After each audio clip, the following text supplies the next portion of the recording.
Hello students. आज की video में हम जानेंगे NCERT class 10th topic 1.2 types of chemical reactions. Chemical reactions के टाइप्स को हम जानेंगे। यहाँ पर सबसे पहला आता है कॉम्बिनेशन रिएक्शन। कॉम्बिनेशन रिएक्शंस क्या होगी? सबसे पहले आप एक एक्टिविटी को परफॉर्म करते हैं। Activity 1.4, take a small amount of calcium oxide. Calcium oxide का फार्मूला होगा CaO। क्या होगा? Calcium oxide. तो आप यहाँ पर एक कैल्शियम ऑक्साइड ले रहे हो और इसे हम क्यूक्लाइन भी बोलते हैं। In beaker slowly add water. फिर क्या करेंगे हम? इसमें कैल्शियम ऑक्साइड को डालने के बाद उसके अंदर वाटर को डालेंगे और फिर क्या करेंगे? जब वाटर डाल देंगे हम तो फिर हमें उस बीकर को टच करना है। Touch the beaker as so in figure 1.3। Do you feel any change in temperature? जब आप इसमें क्या करेंगे? कैल्शियम ऑक्साइड को डालने के बाद जब इसमें पानी डालेंगे तो यहाँ पर से क्या होगी? हीट इवॉल्व होगी। हीट इवॉल्व होगी। उन रिएक्शंस को आप क्या बोलेंगे? Exothermic reactions. तो यहाँ पर हम कैल्शियम ऑक्साइड का रिएक्शन कराएंगे वाटर के साथ, तो यहाँ पर फॉर्म होगा कैल्शियम हाइड्रोक्साइड। इसे हम बोलते हैं सिलेक्ट लाइम। क्या बोलते हैं हम इसे? Slaked lime. और यहाँ पर क्या होगा? हीट रिलीज होगी। इसलिए इन रिएक्शंस को हम क्या बोलेंगे? एक्सोथर्मिक रिएक्शन से बोलेंगे। तो calcium oxide react vigorously with water to produce a slaked lime calcium hydroxide. क्या फॉर्म हो रहा है यहाँ पर? जो प्रोडक्ट आपका बन रहा है वो कैल्शियम हाइड्रोक्साइड होगा और यहाँ से हीट भी रिलीज होगी। इन this reaction calcium oxide and water, है ना, कैल्शियम ऑक्साइड और वाटर क्या हो रहे हैं? यहाँ पर ऐड हो रहे हैं। देखो ये दो रिएक्टेंट्स हैं और ये आपको जो सिंगल दिख रहा है प्रोडक्ट है। तो जब दो रिएक्टेंट कंबाइन होकर आपको एक सिंगल प्रोडक्ट देंगे उन रिएक्शंस को आप क्या बोलेंगे? Combination reaction. तो हम यहाँ पर बोल सकते हैं कि when two or more than two reactants are combined to each other. कहने का मतलब ये होगा कि यहाँ पर दो रिएक्टेंट हो सकते हैं, दो से ज़्यादा रिएक्टेंट्स भी हो सकते हैं। तो दो रिएक्टेंट्स या दो से ज़्यादा रिएक्टेंट कंबाइन होंगे और आपको एक सिंगल प्रोडक्ट मिलेगा। उस रिएक्शन को आप कॉम्बिनेशन रिएक्शन बोलेंगे। In this reaction, calcium oxide and water combine to form a single product, calcium hydroxide. Such a reaction in which a single product is formed, two or more reactant is known as the combination reaction. मतलब ऐसी reaction जिसमें दो reactant combine होंगे और एक single product बनाएंगे उसे हम क्या बोलेंगे? कॉम्बिनेशन रिएक्शन बोलेंगे। और भी हम एग्जांपल से देखते हैं। अगला एग्जांपल यहाँ पर है हमारे पास। Let's us some more examples of combination reaction. Carbon plus oxygen से फॉर्म हो रहा कार्बन डाइऑक्साइड। ठीक है, कार्बन और ऑक्सीजन यहाँ पर भी दो रिएक्टेंट्स ऐड हो रहे हैं और क्या बना रहा है? कार्बन डाइऑक्साइड बना रहा है। ऐसे ही H2 प्लस O2 से बन रहा हमारे पास H2। यहाँ भी आपको एक सिंगल प्रोडक्ट ही दिख रहा है तो यहाँ भी दो रिएक्टेंट और एक ही प्रोडक्ट बन रहा है। तो सभी एग्जाम्पल्स किसके? कॉम्बिनेशन रिएक्शंस के। In simple language we can say that when two or more substance elements or compounds combine to form a single product. मतलब यहाँ पर क्या होगा? जब दो रिएक्टेंट्स है ना, यहाँ पर A plus B plus C plus D. देखो अब कितने रिएक्टेंट्स है? चार रिएक्टेंट्स है। चार रिएक्टेंट्स कंबाइन होकर भी क्या दे रहे हैं? यहाँ पर एक ही प्रोडक्ट दे रहे हैं, एक सिंगल प्रोडक्ट दे रहे हैं। तो भी हम क्या बोलेंगे? उसे कॉम्बिनेशन रिएक्शंस बोलेंगे। ठीक है, चलो फिर अगला देखते हैं activity 1.4। We also observe that a large amount of heat is evolve. अभी आपने एक एक्टिविटी 1.4 देखा था। उस एक्टिविटी में क्या हो रहा है? Large amount of heat release हो रहा है। तो ऐसी रिएक्शन जिसमें हीट रिलीज होगा उन रिएक्शंस को आप क्या बोलेंगे? एक्सोथर्मिक रिएक्शंस बोलेंगे। This makes the reaction mixture warm, है ना। तो हम उस बीकर को जब टच करेंगे तो आपको बीकर का जो टेम्परेचर है वो क्या लगेगा? टेम्परेचर थोड़ा बढ़ा हुआ दिखाई देगा। ठीक है, तो वहाँ पर टेम्परेचर इंक्रीज हो जाएगा। Reaction in which heat is released along with the formation of product are called exothermic reactions. तो उन रिएक्शंस को क्या बोलेंगे हम? एक्सोथर्मिक। ऐसी रिएक्शंस जहाँ से एनर्जी रिलीज होगी। Other example of exothermic reaction, methane CH4 plus 2O2, है ना। बर्निंग ऑफ नेचुरल गैस भी बोलते हैं इसको मीथेन। जब आप मीथेन को बर्न करेंगे ऑक्सीजन की प्रेजेंस में तो यहाँ पर carbon dioxide plus water form होगा। क्या बनेगा? ये कार्बन डाइऑक्साइड प्लस वाटर। चलो नेक्स्ट है फिर, do you know that respiration is an exothermic process. आपको पता होगा जब हम रेस्पिरेशन करते हैं तो रेस्पिरेशन में क्या करते हैं? ऑक्सीजन जो रहेगा वो इनहेल करते हैं और कार्बन डाइऑक्साइड को एक्सहेल करते हैं। तो ये भी एक टाइप का क्या है? ये भी एक टाइप की एक्सोथर्मिक रिएक्शन से होगी क्योंकि यहाँ से भी हमारी एनर्जी क्या होती है? रिलीज होती है। ठीक है, we all know that we need energy to stay alive. आपको पता होगा हमें सर्वाइव करने के लिए या अलाइव होने के लिए क्या होती है? एनर्जी रिक्वायर्ड होगी। We get this energy from food we eat, है ना। जो फूड हम ईट करेंगे उसी से हमें एनर्जी मिलेगी। During digestion food is broken down into simpler substance. हमें पता है कि जब हमारा डाइजेशन होता है तब हम क्या करते हैं? कॉम्प्लेक्स फूड को सिंपलर फूड में चेंज करते हैं। ठीक है। For example rice, potato and bread contain carbohydrates. This carbohydrate are broken down to form a glucose. This glucose combine with oxygen in the cells our body and provide energy. The special name of this reaction is respiration. This process which you will study in chapter 6 है ना, हमारा जो chapter number 6 होगा वहाँ पर हम इसको detail में स्टडी करेंगे, लाइव प्रोसेस जो होगा। ठीक है। C6H12O6 इसे हम बोलते हैं ग्लूकोज। ग्लूकोज का क्या हो रहा है, ऑक्सीडेशन हो रहा है, और ऑक्सीडेशन हो रहा है और यहाँ से कार्बन डाइऑक्साइड रिलीज हो रहा है और यहाँ से वाटर भी रिलीज हो रहा है। ठीक है। तो एनर्जी रिलीज होगा, उन रिएक्शंस को हम क्या बोलेंगे, उन रिएक्शंस को आप एक्सोथर्मिक रिएक्शंस बोलेंगे। The decomposition of vegetable matter into compost is also an example of exothermic process. मतलब यहाँ पर डिकम्पोजिशन होगा वेजिटेबल मैटर का, तो ये भी एक टाइप की क्या होगी, एक्सोथर्मिक रिएक्शन होगी, है ना। यहाँ भी एनर्जी रिलीज होगी। ठीक है। Identify the type of this reaction taking place in activity 1.1 where heat in given out along with the formation of single product. कहने का ये मतलब होगा कि कॉम्बिनेशन रिएक्शंस आप उन रिएक्शंस को बोलेंगे जहाँ पर एनर्जी क्या होगी, एनर्जी रिलीज होगी और दो रिएक्टेंट मिलकर एक सिंगल प्रोडक्ट फॉर्म करेंगे। ठीक है। उन रिएक्शंस को हम बोलेंगे एक्सोथर्मिक। अगला आ जाता है हमारे पास डिकम्पोजिशन रिएक्शन। अब डिकम्पोजिशन रिएक्शन क्या है, देखो, take about 2 gram ferrous sulphate. आप यहाँ पर क्या ले रहे हैं, फेरस सल्फेट ले रहे हैं जिसका कलर होता है ग्रीन। ठीक है। Note the colour of ferrous sulphate, तो उसका कलर कैसा होगा, ग्रीन कलर होगा। ठीक है। फिर आप उसको क्या करेंगे, heat the boiling tube over the flame of burner और spirit lamp as show in figure 1.4, है ना। आपको यहाँ पर एक एक्टिविटी में दिख रहा होगा, इस एक्टिविटी के जैसा दिख रहा है आपको। आप क्या कर रहे हैं, यहाँ पर फेरस सल्फेट को हीट करते हैं और फेरस सल्फेट का कलर जो है इनिशियली कैसा है, ग्रीन कलर है। जब आप उसको हीट करेंगे तो यहाँ पर फेरिक ऑक्साइड में चेंज हो जाएगा और उसका कलर जो होता है रेड ब्राउन होता है। यहाँ पर आपको कलर क्या हो जाएगा, ये जो ट्यूब दिखेगी टेस्ट ट्यूब, इसके अंदर आपको कलर जो रहेगा वो कैसा दिखेगा, रेड ब्राउन कलर का फेरिक ऑक्साइड दिखेगा। प्लस वहाँ से सल्फर डाइऑक्साइड भी रिलीज होगी और सल्फर ट्राइऑक्साइड गैस भी रिलीज होगी। ठीक है। Split lamp and Son figure. Observe the colour of crystals after heating. तो जब आप उसको हीट करेंगे फेरस सल्फेट को, और फेरस सल्फेट को हीट करने के बाद आप जो ऑब्जर्व करेंगे कलर को, वो कलर कैसा होगा, रेड ब्राउन कलर होगा। किस तरीके का कलर होगा, रेड ब्राउन कलर होगा, जो कि फेरिक ऑक्साइड का होगा।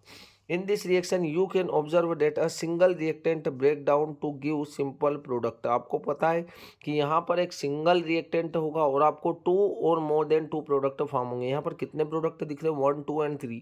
तो ये जो सिंगल रिएक्शन होगा, ये सिंगल रिएक्टेंट होगा, ये क्या हो रहा है, ब्रेक हो रहा है, ब्रेक हो रहा है, डिकम्पोज हो रहा है, ऐसा भी बोल सकते हैं आपकी, डिकम्पोज हो रहा है। तो डिकम्पोज होगा और आपको क्या मिलेंगे, 2 या 2 से ज़्यादा प्रोडक्ट फॉर्म करेगा। ठीक है। This is decomposition reaction. Ferrous sulfate crystal FeSO4 into 7H2 lose water when heated and color of crystals changes into then decompose। Ferric oxide, और फेरिक ऑक्साइड का कलर क्या है, रेड ब्राउन। इनिशियली इसका colour green था, तो यहाँ पर colour में चेंज आ रहा। Sulphur dioxide and sulphur trioxide. Ferric oxide is a solid while SO2 and SO3 are gases, है ना। ये दोनों गैसेस है और ये कैसा होगा, सॉलिड होगा। Decomposition of calcium carbonate. ठीक है। कैल्शियम कार्बोनेट का डिकम्पोजिशन करेंगे आप, तो कैल्शियम कार्बोनेट है, इसको जब आप हीट करेंगे तो आपको मिलेगा यहाँ पर CaO प्लस CO2। यहाँ से कार्बन डाइऑक्साइड गैस रिलीज होगी। तो यहाँ भी देखो आप एक सिंगल रिएक्टेंट दिख रहा है और ये डिकम्पोज होकर आपको 2 और मोर देन 2 प्रोडक्ट फॉर्म कर रहा है। तो यहाँ पर आपको दिख रहा होंगे 2 प्रोडक्ट फॉर्म हो रहे हैं, पर रिएक्टेंट कितना है, सिंगल है। ये डिकम्पोज हो रहा है, ब्रेक हो रहा है, 2 ट्राई, तो यहाँ पर आपको 2 और मोर देन 2 प्रोडक्ट फॉर्म होंगे। ठीक है। तो decomposition of calcium carbonate is calcium oxide and carbon dioxide on heating an important decomposition reaction used in various industry.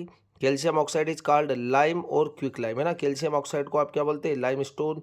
Calcium carbonate को लाइम स्टोन बोल रहे हैं और कैल्शियम ऑक्साइड को आप बोलते हैं क्विक लाइम। ठीक है। Many uses, one is in manufacture of cement, है ना। इसका यूज़ हम सीमेंट में करेंगे। किसका यूज़, क्विक लाइम का। ये क्विक लाइम दिख रहा है आपको, इसका यूज़ किस में होगा, सीमेंट इंडस्ट्री में होता है, जहाँ पर सीमेंट को बनाते हैं हम। When a decomposition reaction is carried out by heating is called thermal decomposition, है ना। यदि हीट या टेम्परेचर की वजह से कोई कंपाउंड डिकम्पोज होगा तो उसे थर्मल जो रहेगा वो रिलेटेड होगा किससे, टेम्परेचर से रिलेटेड होगा। मतलब यहाँ पर आप हीट दे रहे और हीट की प्रेजेंस में यदि कोई कंपाउंड ब्रेक होगा तो आप उसे क्या बोलेंगे, थर्मल डिकम्पोजिशन बोलेंगे। चलो नेक्स्ट अनदर एग्जाम्पल आप थर्मल डिकम्पोजिशन। देखो, take 2 gram of lead nitrate. Lead nitrate जो रहेगा वो कैसा होगा, लेड नाइट्रेट आपका जो होता है वो वाइट कलर का पाउडर होगा। तो lead nitrate in a boiling tube, hold a boiling tube with a pair of tongs and heat, है ना। फिर हम उस लेड नाइट्रेट को क्या करेंगे, हीट करेंगे। व्हाट डू यू ऑब्जर्व, जब आप हीट करेंगे तो क्या होगा, जब लेड नाइट्रेट को हीट करेंगे तो यहाँ पर लेड नाइट्रेट जो रहेगा वो चेंज हो जाएगा किस में, वो होगा लेड ऑक्साइड में। लेड ऑक्साइड में चेंज हो जाएगा। अब लेड नाइट्रेट का कलर कैसा था, वाइट कलर होगा। लेड नाइट्रेट का कलर वाइट होगा। और जब आप लेड ऑक्साइड को देखेंगे तो यहाँ पर आपको कलर जो दिखेगा येलो कलर दिखेगा। ठीक है, तो लेड ऑक्साइड का कलर कैसा होगा, येलो कलर होगा, मतलब वो वाइट कलर से येलो कलर में चेंज हो जाएगा। इधर आपके पास एक रिएक्शन लिखा है, इस लेड नाइट्रेट को जब हीट करेंगे तो ये डिकम्पोज होगा। वो डिकम्पोज होगा तो आपको लेड ऑक्साइड मिलेगा, जिसका कलर आपको यहाँ पर दिख रहा होगा येलो। ये इनिशियली वाइट कलर का था, जब आप ये डिकम्पोज होगा तो आपको वाइट कलर का, सॉरी येलो कलर का एक कंपाउंड मिलेगा जिसे हम लेड ऑक्साइड बोलेंगे। और यहाँ से NO2 गैस का कलर होगा ब्राउन, है ना। ब्राउन फ्यूम से यहाँ पर प्रोड्यूस होगी। तो ये होगा हमारे पास एक डिकम्पोजिशन ऑफ लेड नाइट्रेट। ठीक है, let's us perform some more decomposition reaction. ठीक है, तो यहाँ पर अपन एक डिकम्पोजिशन रिएक्शन को परफॉर्म करेंगे।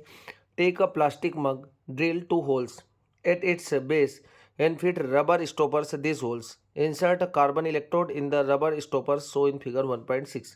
Connect these electrodes. फिर क्या करेंगे, 6 वोल्ट की बैटरी से हमने कनेक्ट किया दोनों इलेक्ट्रोड्स को, यहाँ पर आपको दिख रहा होगा। Fill the mug with water such as the electrodes are immersed, add a few drop of dilute sulphuric acid to water. फिर हम क्या करेंगे, इसमें हम डाइल्यूट सल्फ्यूरिक एसिड को ऐड करेंगे। और सल्फ्यूरिक एसिड का फार्मूला आपको पता है क्या होता है, H2SO4। तो ये होता है सल्फ्यूरिक एसिड का फार्मूला। ठीक है, take 2 test tube filled with water and invert them, है ना। हम इनमें क्या कर देंगे, इन्वर्ट कर देंगे। वाटर से फिल करने के बाद इनको उल्टी कर देंगे यहाँ पर। Switch on the current and leave the apparatus undisturbed some time. You will observe the formation of bubbles late at both the electrodes. This bubbles displace water in the test tube. ठीक है, it volume of the gas collect in same both test tube. Once the test tube are filled with respective gases, remove them carefully. तो यहाँ पर क्या हो रहा है, यहाँ पर जो रहेगा वो डिकम्पोजिशन हो रहा है, वाटर का डिकम्पोजिशन होगा। और वाटर का डिकम्पोजिशन होगा तो आपको क्या मिलेगा, यहाँ पर डिफरेंट टाइप्स की गैसेस मिलेगी। ठीक है, test this gases on 1 by 1 bringing a burning candle close to the mouth and test tube. This step must be perform carefully by teacher. आपको ये एक्टिविटी किसके प्रेजेंस में करना है, लैब असिस्टेंट और टीचर की प्रेजेंस में करना है। अब नेक्स्ट हमारे पास एग्जांपल है डिकम्पोजिशन रिएक्शन का। Take about 2 gram silver chloride in china dish, what is colour. अब देखो, आप जब सिल्वर क्लोराइड लेंगे इसका कलर कैसा होगा, इसका कलर जो होगा वो वाइट कलर होगा। सिल्वर क्लोराइड का कलर वाइट होगा। Place China dish in sunlight, जब आप सनलाइट में रखेंगे इसको तो ये डिकम्पोज हो जाएगा सिल्वर और क्लोरीन में। ठीक है, chloride, you will see that white silver chloride, है ना, white silver chloride turn grey in sunlight, तो इसका कलर हो जाएगा grey. This due to decomposition of silver chloride, ये सिल्वर क्लोराइड जो रहेगा वो सनलाइट की प्रेजेंस में डिकम्पोज हो जाएगा। ठीक है, याद रखें। अगला हमारे पास है सिल्वर ब्रोमाइड। नेक्स्ट आ जाता है silver bromide, behave in a same way. Silver bromide को लेंगे आप सनलाइट की प्रेजेंस में तो ये भी क्या होगा, डिकम्पोज होगा। The above reactions are used in a black and white photography. इन रिएक्शंस का यूज़ हम कहाँ करते हैं, ब्लैक एंड वाइट फोटोग्राफी में करते हैं। तो ये आपको अच्छी तरीके से क्लियर होना चाहिए। अगला हमारे पास आ जाता है displacement reactions. Take 3 iron nails in a clean them by rubbing with a sandpaper. आपको सबसे पहले तो 3 लोहे की खील लेना है, उनको क्या करेंगे अपन सैंड पेपर की हेल्प से क्लीन करेंगे। Take 2 test tube, make A and B, each test tube take about 10 ml copper sulphate solution. ठीक है, आपने क्या लिया, फिर यहाँ पर आपको एक एक्टिविटी के थ्रू दिख रहा होगा, आपने यहाँ पर आयरन नेल ली, आयरन नेल को क्या किया, कॉपर सल्फेट की टेस्ट ट्यूब में डाला। अब कॉपर सल्फेट की टेस्ट ट्यूब में डालेंगे आप तो आपको पता है आयरन क्या होगी, आयरन मोर रिएक्टिव होगा, है ना। रिएक्टिविटी सीरीज होती है एनसीईआरटी में, पेज नंबर 45 पर आप देखेंगे तो उसमें जो आयरन होगा वो ऊपर आएगा और कॉपर जो रहेगा वो नीचे आता है। तो ये मोर रिएक्टिव मेटल होगी और more reactive metal less reactive metal को डिस्प्लेस कर देगी। तो यहाँ पर आपके पास क्या होगा, आयरन सल्फेट जिसका कलर जो रहेगा वो पेल ग्रीन कलर रहेगा, ठीक है, और यहाँ पर से कॉपर अलग निकल जाएगा, ठीक है। इन this reaction iron has displace और रिमूव अनादर एलिमेंट कॉपर। क्यों डिस्प्लेस कर रहा है? क्योंकि iron is more reactive than copper, ठीक है। तो आयरन क्या करेगा? कॉपर सल्फेट से कॉपर को डिस्प्लेस कर देगा, और यहाँ पर आपके पास बनेगा आयरन सल्फेट और कॉपर अलग हो जाएगा। फिर जिंक का रिएक्शन आप कॉपर सल्फेट के साथ कराएंगे तो यहाँ पर बनेगा जिंक सल्फेट प्लस कॉपर, क्योंकि जिंक कॉपर को डिस्प्लेस कर देगा। फिर लेड का रिएक्शन आप कॉपर क्लोराइड से कराएंगे तो यहाँ पर लेड क्लोराइड बनेगा, और लेड क्लोराइड कॉपर को क्या कर रहा है? डिस्प्लेस कर रहा है। तो इन रिएक्शंस को आप डिस्प्लेसमेंट रिएक्शन बोलेंगे, जहाँ पर मोर रिएक्टिव मेटल क्या करेगी? लेस रिएक्टिव मेटल को डिस्प्लेस कर देगी। अगला है हमारे पास double displacement reaction. Double displacement reactions क्या होगी? देखो, take about 3 ml of sodium sulphate, है ना, आपने यहाँ पर सोडियम सल्फेट लिया, फार्मूला ये लिखा NO2SO4।